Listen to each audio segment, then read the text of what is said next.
This is the Inner Chief Podcast, episode 385.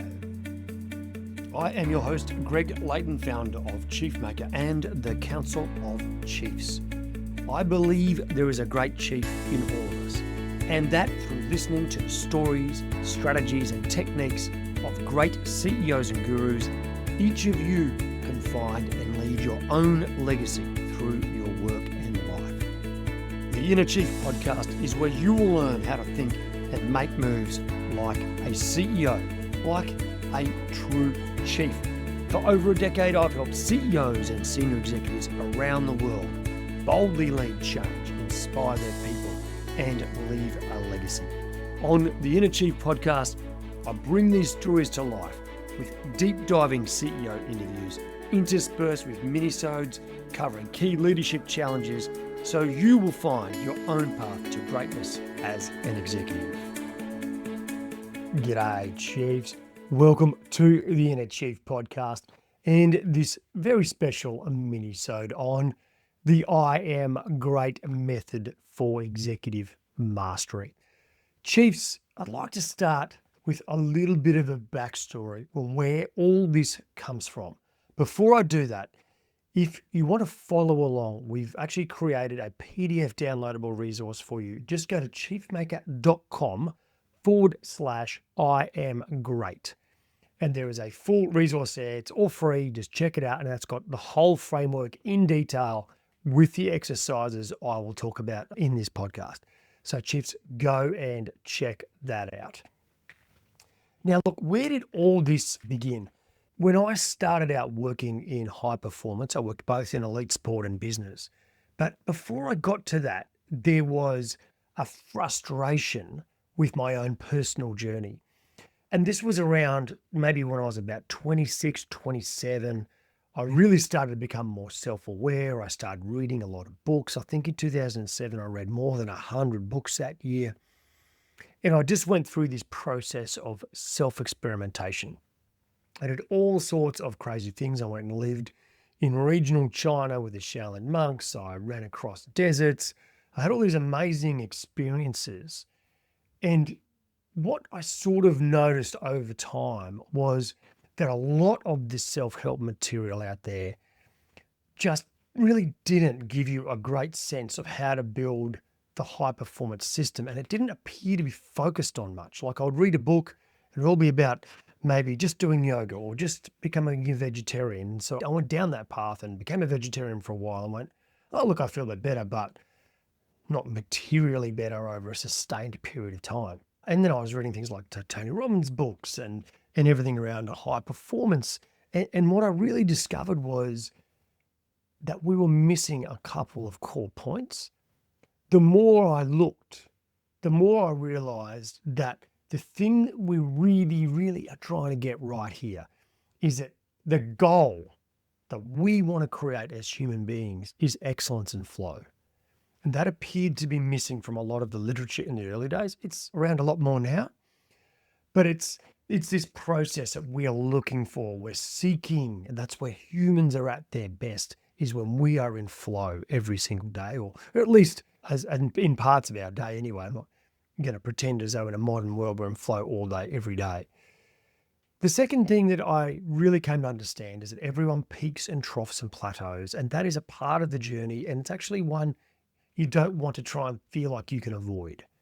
We all go through these ups, downs. It's the ebb and the flow, the yin and the yang. That is a part of the process as the body and the mind and the soul all work out what is next for you. And the third is that achieving mastery is a process. And I'll say this, it's actually a multi-dimensional process. Performance is a system. It requires a lot of moving parts.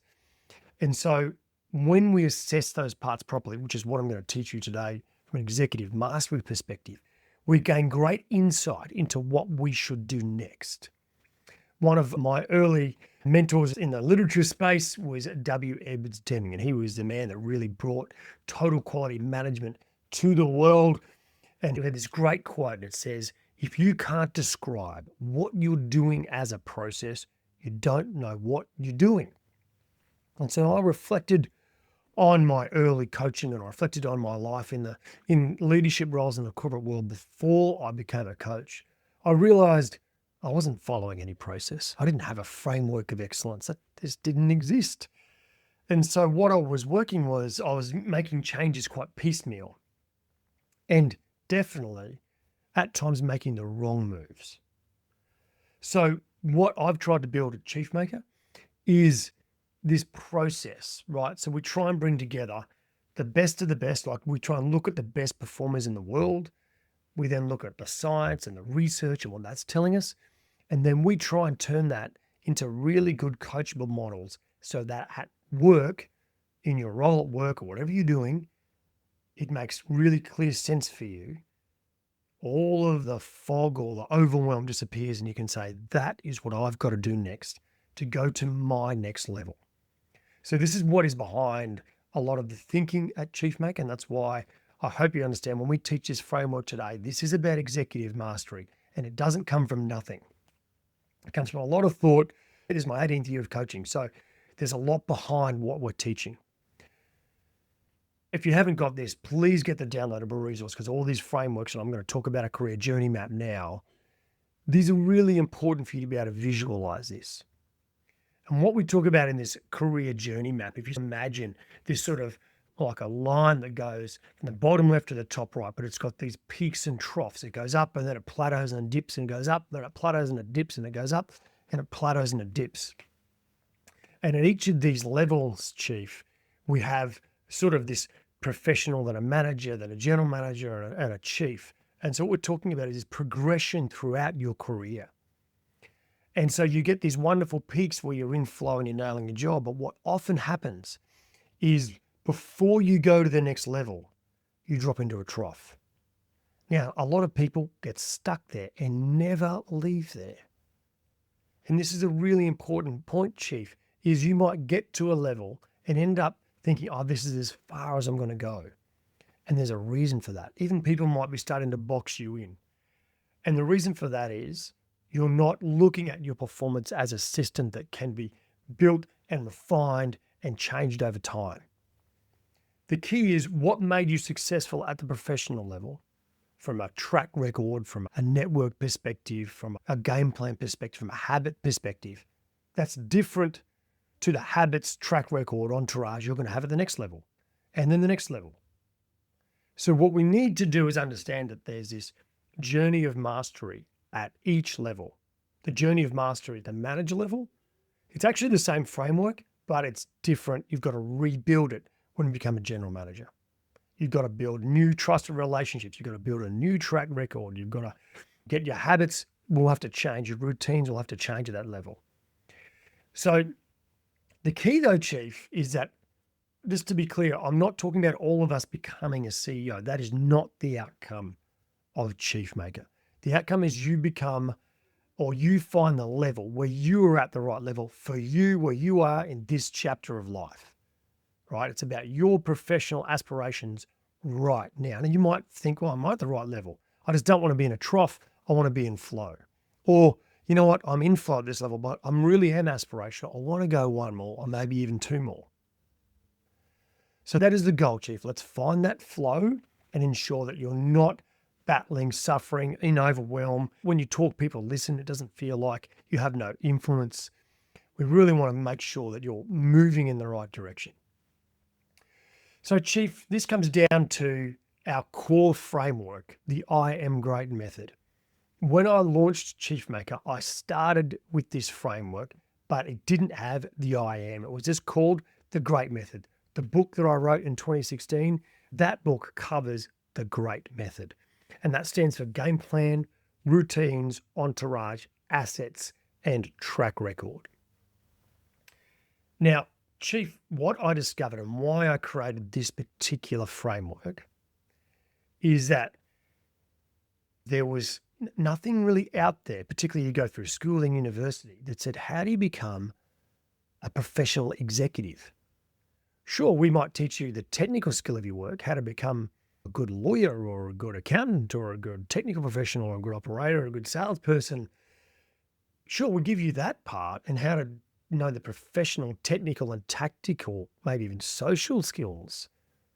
But we don't say, hey, how do you become a highly valued, in-demand executive no matter where you are? It is actually a different framework. And without that, you can miss a really clear part of the performance pie. So this is a generic framework that works for any person in a serious professional role at work. So I'm going to talk through the great method part first and then tell you why we added identity awareness in my story, the I am. So Chief, game plan is pretty simple. It's in your job. Do you know the direction you're going? Is that linked to purpose and vision? And have you looked at your boss and thought, hey, they're my number one customer. I'm a professional services firm of one and I'm trying to deliver value. That is my career game plan, to deliver value to an organization that aligns with who I am, right? That is game plan. It's really good. You get that right, you become in demand. Then your routines, the habits, the routines, the operating rhythm that you bring for yourself every day to keep yourself focused, in flow, reviewing, reflecting, recovering, and ensuring that all that happens on a day-to-day basis. Right? So we want you focused, delivering value, then we want the right routines and habits. The next part is entourage. And entourage is your network, inside the business, outside the business, at home, those that you call upon for help. And entourage is about trust. The more trust you have, the more currency you've got with that, the more value you deliver to all of your entourage, the easier work is, the better it is, and the more value you provide, the more you get back from it. Okay. Then we have assets. This is the technical, the tactical kind of elements of your role. Those wonderful skills that you bring to the table also includes experience. And this is your ability to actually then reliably and consistently solve problems. And then track record speaks for itself, Chief. This is what goes on your resume that says, hey, when I turned up, it was like this. Now it looks like this. It's objective and it's about numbers. Can you have this bulletproof story you can tell about a change you have made where you brought people on the journey? So, Chief, this is the core part, this great method. And as I said, every time you get into a new role, you've got to rebuild these elements. You've got to get into the game plan. Okay, what's the value prop I can add here? My boss is my number one customer. What's going wrong with them? How can I solve it? What are the routines that I need for this particular job? What's the entourage? Who are the people I've got to influence, gain trust? How can I serve them? What are the skills that I need for this job that are beyond what was in the last job? And what's the new track record I'm going to build? If you get all those elements in place every single time, I absolutely guarantee you're going to have a much more fun and enjoyable career. Okay? Now, some of you might be thinking, hey, that's pretty hard. I'm like, well, choose your hard, Chief. Either you get good at a job and master it, right, and enjoy your career, or don't get great and just sit there and get owned on a daily basis, feel overwhelmed, feel untrusted, feel like people don't come to you for advice. That's hard to live with. I prefer the former, right? Make it hard, like learn. Learning's hard. Mastering's hard. But the more you do that hard, the easier life is in the long term anyway. And the more joy you get out of it and the pride you feel when you walk in the door. So, Chief, we were teaching this model, great method, for quite a few years. And then the more and more I spoke to executives, the more and more I discovered that very often there was a disconnect to their values, what we call their inner chief, their personality, their shadow self, these elements that they're within you every single day and they shape almost all of your behavior. Even though so much of my study had been around this, for some reason, even to this day, I'm not 100% sure how I missed this, but we didn't have this as part of the framework, right? So we live and we learn, and I've added this now, identity, awareness, and my story. And this is, when you look at the framework, this is at the bottom. It's the foundations of the framework. It helps you hold up the framework, the game plan, the routines, the entourage, the assets, the track record in a lot more solid way. When that identity awareness and my story is unknown or unstable, then we get real problems. We start to turn up in wrong ways. And I'm sure you've either felt that yourself. You feel like you shouldn't be, you should be somewhere else. You feel like something's happening at work and you can no longer trust the people you work for, but it's a values conflict. Or you feel like you're reacting or overreacting to things that maybe you shouldn't be, right? Or people are giving you feedback and you're like, am I really like that? There's an identity and awareness and a my story piece here that's vital. We want to create amazing, fantastic chiefs. So chiefs, as frameworks to remember, if you don't have it, just go to chiefmaker.com /I am great, and you can download all of this. Okay, so Chief, what I'm going to do now is dive into each of these elements with just a little bit more detail. Okay, so let's just talk about I am. This is what I was just referring to now, the inner chief. This is your identity, it's your awareness, and it's your my story. And identity is this deeper sense of what you believe to be most true in the world. It's your core values. It's the words you use to describe yourself. It's your identity in the world. And you might think, hey, look, I don't really have some sort of persona identity, but actually you do. People have words for you.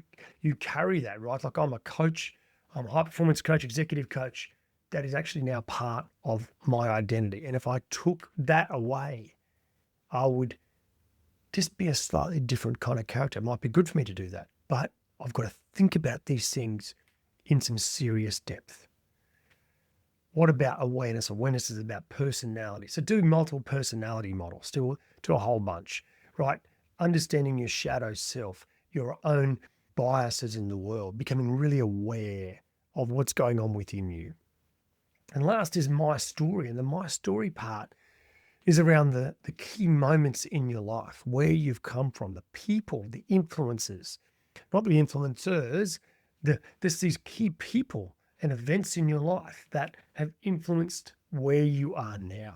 Who are those mentors, dead or alive, in the nonfiction, in the books you've read, or even in the podcast? What are those parts that have really shaped where you are today? Getting to understand your identity, awareness, and my story is so important. What we say is that as an identity, awareness, my story principle is that your outer chief is a reflection of your inner chief. What we mean by that is that who everybody sees every day, who they come across, is a reflection of what's going on inside of them. And I'm sure you've met someone who's in a bit of turmoil internally and you're like, they're struggling right now, or there's an incongruence there that I can sense. That means that the inner chief isn't really turning up in its best way. We all go through those moments. It's, for a lot of us, a lot of days. The more we can work on this, the calmer we become inside, the clearer, the more congruent we become inside. And then the true chief turns up to work every single day, right? Also for our family, for our kids, for our partner. What a wonderful place to be. So we want to almost really focus on this, almost number one, particularly now, Chief, if you are looking at a potential career transition, the I am and the game plan are where you've got to start. Because this makes sure that when you transition to a new role, that might be a complete career change because AI and robotics have stolen your job or something. We want to go to a place where you are going to absolutely love it and you have full congruence. So let's just talk about that. I'm going to go to game plan now, and game plan now with a bit of a deep dive. We use this version of the Japanese Ikigai model where we try and find a job that is it's like a Venn diagram, and it's this overlap of what you love doing, what you're good at, what you can be paid for, and then what your ideal customer needs. Now, what this means is if I have a job, for instance, that I love doing and I'm good at it, right, and I can be paid for it, that is really good. It's a fantastic thing. I'll get paid to do what I love doing. But if it's not what my ideal customer desperately needs, if it's not one that the customer has a massive pain point around, then I'm not going to get peak of market rates.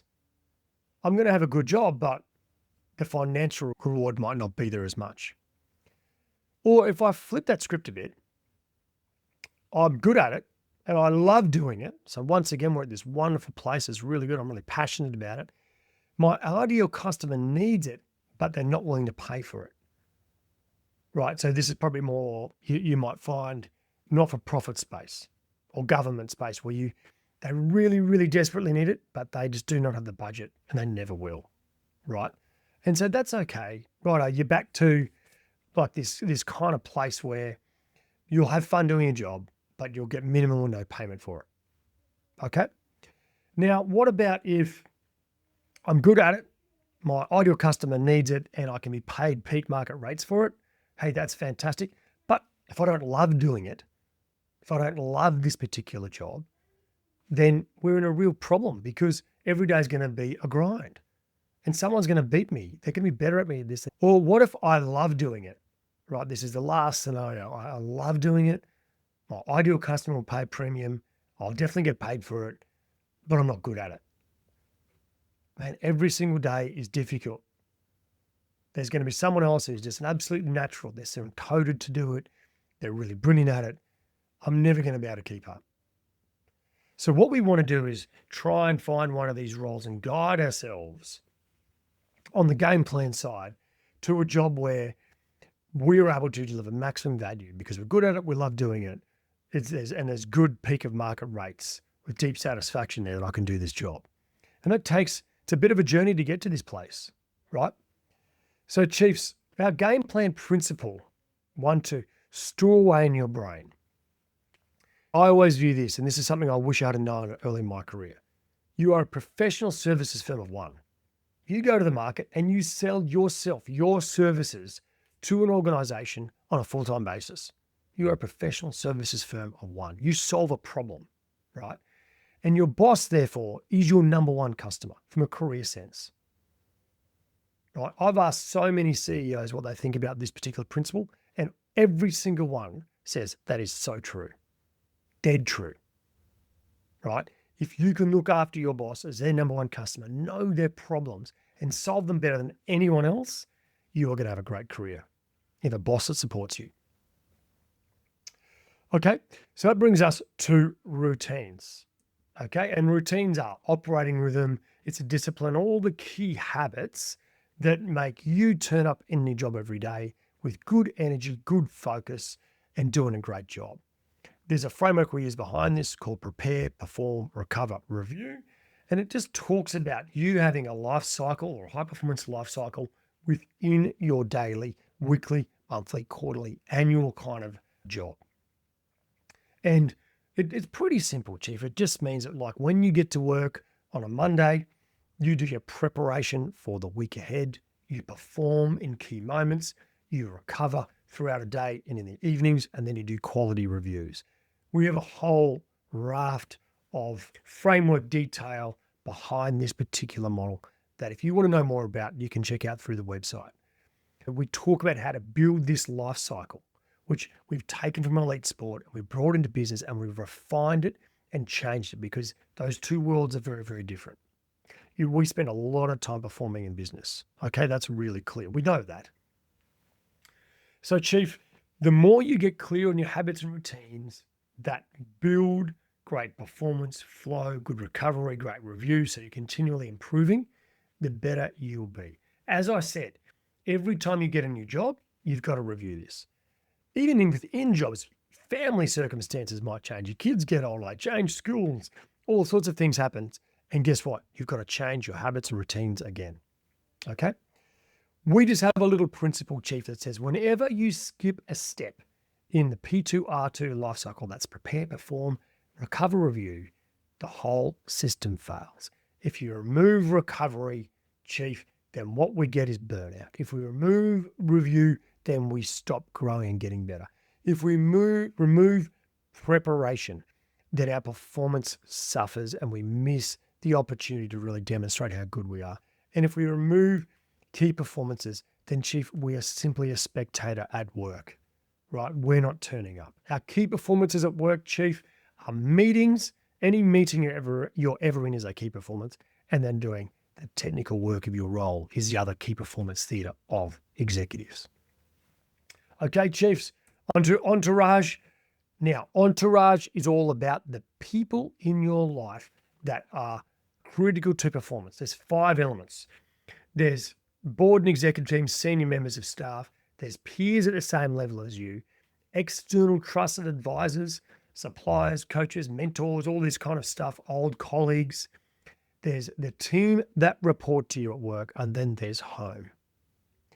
And we all know that if any of these people, if there's like a red light, there's no trust here, then we find life and work really hard, right? Business is all about people. It's all about trust. So the more we can create a bit of a map of the level of trust, of the level of value we are adding to all those people around us, the easier our life and our career will be, right? We had Noel Whittaker on the show many years ago now. He has this great line. He says, I just keep giving value to the world and it keeps paying me back with interest. So true. So Chiefs, our entourage principle is this. Business is all about relationships. Your trust is built on your likability, your capability, and your reliability. Are you likable? Do people enjoy working with you? Are you capable? Can you do the job with great mastery, those technical and tactical skills? And reliability, do you do it every day to the same standard? Or do you go missing just every now and then? So Chiefs, that's entourage. Business is all about relationships and trust. You've got to work on that at every single time you get a new job or a promotion. Which brings us to assets. We talk about the social, technical, physical, tactical, mental assets that are within you. The social skills, the technical skills, your physical body and how strong and fit you are, the tactical skills, the strategic knowledge, and your mental game. Staying focused in flow, long periods of time, being able to deal with complexity and setbacks, things like this. And there's 2 other elements to this that are important. One is your network and your experience. And so whenever you're in a job and you're sitting there going, hey, how am I going? Am I adding good value? Do I have the assets to do this job well? This is one little lens you can put over to say, hey, do I have the social skills, the ability to influence? Have I got those technical skills? Am I physically fit enough to do this job? Right? Have I got the good tactical and strategic nous? And is my mental game strong? The more senior you get in organizations, I'm going to say that almost all of these get more and more important, and you have to keep reinventing yourself throughout. Okay, Chief, our assets principle actually is one on you, right? We say never outsource your own professional development because in a career sense, most people will tell you that they only get developed when HR puts them on a course. And if we're talking about executive mastery and we're talking about your career, then why would you outsource the development of that to anyone else? Like in the end, that means that your entire mastery process is not even in your hands. Okay? So you need to decide and get a certain percentage of your income that you invest in yourself. And then you go back to your assets and the whole I'm Great method and say, where should I grow? Where should I invest some money so that I get better? And then I'll get a salary return later, or I'll get a happiness return later, or I'll get an impact return later. Okay? So never outsource your professional development. Sure, if the company is putting you on programs, that is fantastic. Go and do them. But don't make that the sole source of your development. The last one, Chief, is track record. And anyone who's followed Chief Maker over the years will know that our core framework for track record is actually our high performance teams framework, which talks about mission, people, culture, tools, and execution. Our mini MBA leading high performance teams teaches this framework in depth. If you don't know about that, go to chiefmaker.com/mini MBA and you can find out all the details. But Chiefs, I'll just say this. In every role, you have to build a track record. Every time. Every time you get a new job, and you can't stop building a track record, because one of our principals and one of our great chiefs is on the show quite a long time ago was Jonathan Ling. He's a CEO of a number of companies, chairman now of a bunch of companies too. One of his lines is, great chiefs create wow stories. If you don't have a track record, no one's talking about you. No one's telling a story about you when you're not in the room, right? You want people to be telling a positive story because we gave her a chance. And you know what she did? She went and did this and then this and then this, and everybody loved it and we got a great result, right? Or we had to promote this young bloke and he just did the most amazing things. We didn't think he was capable of that, but what he did was A, B, and C. Great chiefs create wow stories. So when you think about all this together and you think about yourself as a professional executive chief, put this little principle in your mind from Albert Einstein. Stop trying to be a person of success. Try to be a person of value. If every time someone calls you, you are adding value through the quality of your answer, the good questions, the then work you go and do, the tasks you complete on time, on budget, fast, and presenting it to them in a wonderful way, you become a great person of value. And we are drawn to those people professionally. We want someone we can rely upon when time gets tough or when a big challenge comes our way. That is how you think about yourself.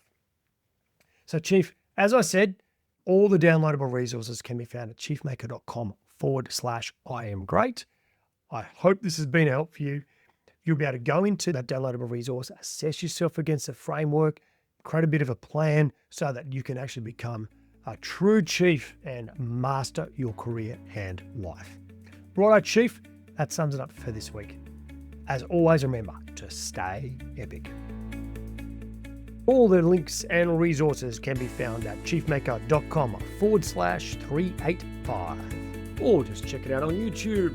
Go to chiefmaker.com/YouTube. Now, Chief, do you want to take your game to a new level or that of your people? Our mini MBA in leading high performance teams now has the highest NPS of any mini MBA style program in Australia at 91. Why? Because when you do the program, you get immediate and tangible performance improvement. You get dedicated time working on the business as opposed to away from it. We have a practical, real-world approach where we teach frameworks that you implement in your business as we go, and then you share and learn with your peers and with me as your coach. So the cost benefit is immediate, right? The weekly coaching sessions are live and you get a chance to ask questions direct to me and of your peers, and the time management is completely achievable because you're only spending a couple of hours a week on this at max, and those 2 hours are actually working on the business. So if you want to add something that really changes your game, it helps you become a real master of transformation and change, and to inspire your people and love your job, check out chiefmaker.com/mini-MBA.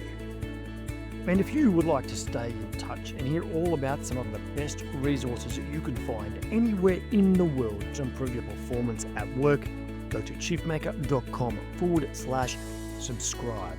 Now, Chief, if you're yet to rate the episode and subscribe, I hope you'll do so soon. It helps others see the magnificent value that the chiefs and gurus bring to their life and career. So make sure you hit subscribe on your podcast app now, give it a 5-star rating if you think it's worthy, and leave a short review about your favourite episode. Righto, Chiefs, as always, remember to stay epic.